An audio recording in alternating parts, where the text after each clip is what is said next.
بسم اللہ الرحمن الرحیم۔ السلام علیکم۔ ہم سب نے اپنی اپنی قبروں میں جانا ہے، اس لیے دوسروں کے عیبوں کا شور مچا کر گناہوں کا وزن بڑھانے سے بہتر ہے کہ ایسے معاملات میں ہم اپنی زبانوں پر تالا لگا لیں، یعنی ہمارے حق میں بہتر ہے، اور شریعت ہمیں اسی کا پابند بناتی ہے۔ جو ہم دوسروں کے عیبوں پر کیچڑ اچھالتے ہیں، ہم نے کبھی دیکھا ہی نہیں ہے بولنے سے پہلے کہ اگلے والے کے دل میں کیا گزرتی ہوگی۔ شاید آپ ان انسانوں میں سے ہوں گے جو دوسروں کی باتوں پہ ہرٹ ہوتے ہوں گے، لیکن ان کا دل نہیں کرتا کہ میں بولوں اور اس کو بتاؤں کہ تمہاری یہ باتیں مجھے تکلیف دیتی ہیں۔ سب سے پہلے اپنے حق کے لیے بولنا سیکھیں۔ دوسرا، اگر وہ جتنا بھی آپ پر ظلم کرتے ہیں نا، آپ لوگوں نے اللہ کی خاطر نا چپ کر جانا ہے اور اپنے تمام معاملات کو اللہ کے سپرد کر دینا ہے کہ اب اللہ جانے ان بندوں کا۔ اور جو اپنے معاملات اللہ کی سپرد کر دیتا ہے نا، اللہ پر چھوڑ دیتا ہے نا، پھر اس کو اتنا عطا کیا جاتا ہے کہ وہ بندہ حیران ہو جاتا ہے۔ وہ بندہ کہتا ہے یا اللہ، میں تو اس قابل تھا ہی نہیں جتنا تو نے مجھے نواز دیا ہے۔ اپنے دکھوں میں پریشان ہونے کے بجائے نا صبر کیا کریں اور اس بات کا شکر ادا کیا کریں کہ اللہ تو نے مجھے اس مشکل میں رکھا ہوا ہے، اس سے زیادہ مشکل بھی تو آ سکتی تھی، میں کیسے برداشت کر سکتا۔ ایٹ دا اینڈ صرف اور صرف ایک مین بات ہے کہ آپ نے کبھی بھی ہر حالت میں اللہ پاک کا شکر ادا کرنا نہیں چھوڑنا۔ سب کچھ اللہ پر چھوڑ دیں۔ اگر آپ آج مصیبت میں ہیں تو کل آپ اس مصیبت سے نکل جائیں گے انشاءاللہ۔ اللہ سے مانگنا کبھی مت چھوڑنا۔ اس نے تو ابلیس کو بھی عطا کیا تھا جو اس نے مانگا۔ تم کو چاہیے کہ خود کو کتنا ہی گناہگار کیوں نہ سمجھو، اللہ کو پکارنا مت چھوڑنا، کیونکہ یہ ایک واحد طریقہ ہے اللہ سے ملاقات کا، اللہ کو اپنے قریب کرنے کا، چاہے تم کتنے ہی گناہوں میں گھرے ہوئے ہو۔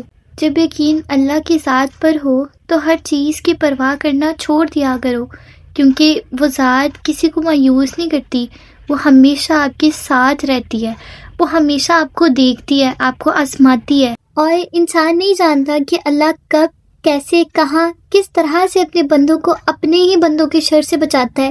ہم صرف تعلق ٹوٹتا دیکھتے ہیں، مگر اس سے جڑا شر دیکھنے والی آنکھ انسان کے پاس ہے ہی نہیں۔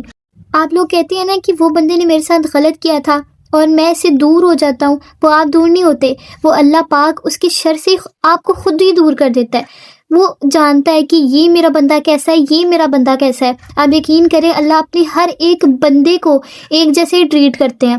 اب بات آ جاتی ہے ان بندوں کے بارے میں جو اپنے عیبوں کو چھوڑ کر دوسروں کے عیبوں میں دلچسپی رکھتا ہے۔ اس کا دل اندھا ہو جاتا ہے، اس کا جسم تھک جاتا ہے، اس کے لیے اپنے عیبوں کو درست کرنا مشکل ہو جاتا ہے۔ اور لوگوں میں سب سے زیادہ کمزور وہ ہے جو لوگوں کی عیب جوئی کرتا ہے، جو اپنے آپ کو سب سے اونچا غرور انسان سمجھتا ہے کہ یہ بندہ کیسا بیٹھا ہوا ہے، یہ بندے نے کیا کر دیا ہے، یہ بندہ ایسا ہے۔ آپ کو پتہ ہے یہ بندہ غریب ہے، اس نے ایسے کیا، اس نے ایسے کیا۔ وہ دوسروں کو خوش کرنے کے لیے تو چگلی کر لے گا، اس کے عیبوں کو سب کے سامنے رکھ دے گا، لیکن اللہ کے یہاں پر اس کے لیے بہت بڑا گناہ ہے۔ زندگی گزارنے کے لیے اللہ کی ضرورت ہوتی ہے، انسان کی نہیں۔ انسان کے ساتھ ہونے یا نہ ہونے سے زندگی نہیں رکتی، لیکن اگر اللہ ساتھ نہ ہو تو سب کچھ ہوتے ہوئے بھی دل خالی رہتا ہے۔ لوگ بدل جاتے ہیں، چھوڑ جاتے ہیں، مگر اللہ کبھی نہیں چھوڑتا۔ وہی ہے جو ہر حال میں ساتھ دیتا ہے، چاہے ہم گناہگار کیوں نہ ہوں، چاہے ہم نافرمان کیوں نہ ہوں۔ آپ نے اتنے زندگی میں گناہ کیے ہوں گے، میں نے اتنی زندگی میں گناہ کیے ہیں، لیکن اللہ نے کہا ہے کہ میں نے تمہیں چھوڑ دیا ہے۔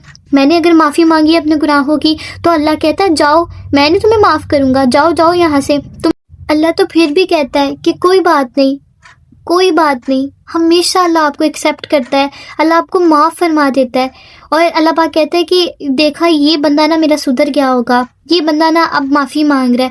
اب یقین کریں جو بنانے والا ہے نا، انسان ایک ہوتا ہے نا کہ جو ہمارا باس ہوتا ہے اس کا تھوڑا سا ایٹیٹیوڈ اس طریقے کا ہونا چاہیے کہ وہ ہم پہ سختی کرے۔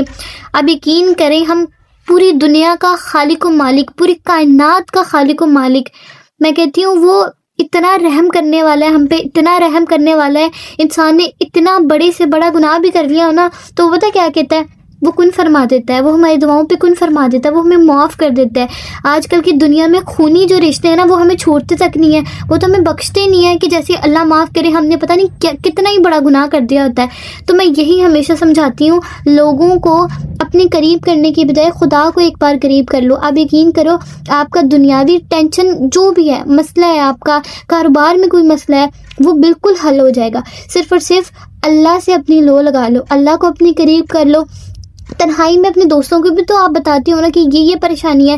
بستر پہ لیٹو، کبھی اندھیرے میں اللہ کو بتاؤ، یا اللہ میرے دل میں یہ مسئلے ہیں، یا اللہ میرا دل اس چیزوں سے بیٹھ گیا ہے، مجھے سمجھ نہیں آتی، اب تو ہی راستہ دکھاؤ. یقین کریں اللہ اتنا پیارا ہے نا. اللہ آپ کی ایک ایک چیز سنتا ہے، آپ کو دیکھتا ہے. اللہ بس کہتا ہے کہ یہ بندہ میرے پاس لوٹ آئے.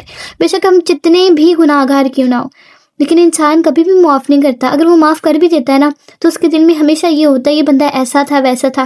اللہ تو کبھی نہیں کہتا کہ یہ بندہ ایسا تھا ویسا تھا. اللہ تو بغیر دیکھے معاف کر دیتا ہے. تو پھر آپ کس دیر میں بیٹھے ہوئے ہیں؟ میں کہتی ہوں اللہ کے پاس لوٹ کر آئیں، واپس آئے. اللہ آپ کو پکارتا ہے، اللہ آپ کو بلاتا ہے کہ آؤ میرے پاس. تم کیوں مجھ سے بھاگتے ہو؟ میں تمہیں دینے والا ہوں، میں تمہیں معاف کرنے والا ہوں. تم آؤ تو صحیح میرے پاس. اللہ دیکھتا ہے جب تم سجدوں میں تڑپتے ہو. اللہ دیکھتا ہے جب تم دعا کے لیے ہاتھ اٹھا کر خاموش ہو جاتے ہو. اللہ کو اندازہ ہے جب تم صبر کرتے ہو، صبر کرتے کرتے تھک جاتے ہو. اللہ کو ہر اس لمحے کی خبر ہے جب تم بے بس ہو کر خاموش ہو جاتے ہو. یقین رکھو، صبر رکھو. امید لگانے والوں کو اللہ کبھی نا امید نہیں ہونے دیتا. اگر تمہیں ذرا سا بھی اندازہ ہو جائے کہ اللہ تمہارے معاملات کیسے سیدھے کرتا ہے تو یقین مانو تمہارا دل اللہ کی محبت سے پھٹ جائے. تم اللہ پہ اس قدر یقین رکھو کہ تم دنیا کے معاملات میں لوگوں کو انوالو کرنے کی بجائے سیدھا اللہ سے بات چیت کرو. اللہ سے اپنا کنیکشن اتنا اسٹرانگ کر لو کہ تم دوسروں کو کوئی اہمیت ہی نہ دو. اللہ کو اپنا ہمسفر، اپنا ساتھی اور اپنا دوست بنا لو.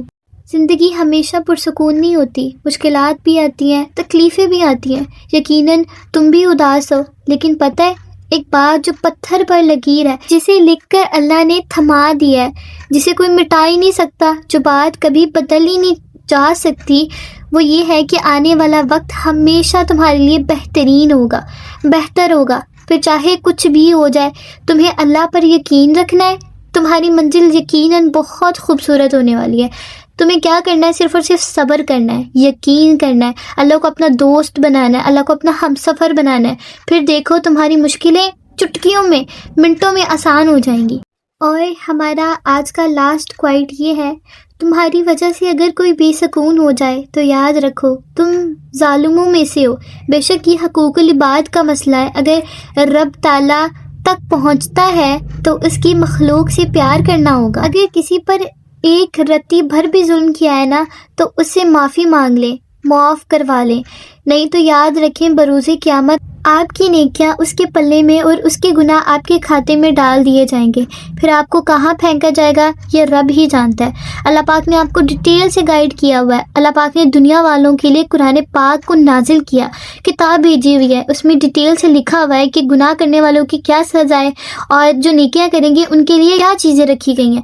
پھر بھی مجھے سمجھ نہیں لگتی لوگ کیسے گناہ پہ گناہ کرتے ہیں اور اس کی کوئی معافی نہیں مانگتے، بے شرم ہو کے گناہ کرتے ہیں.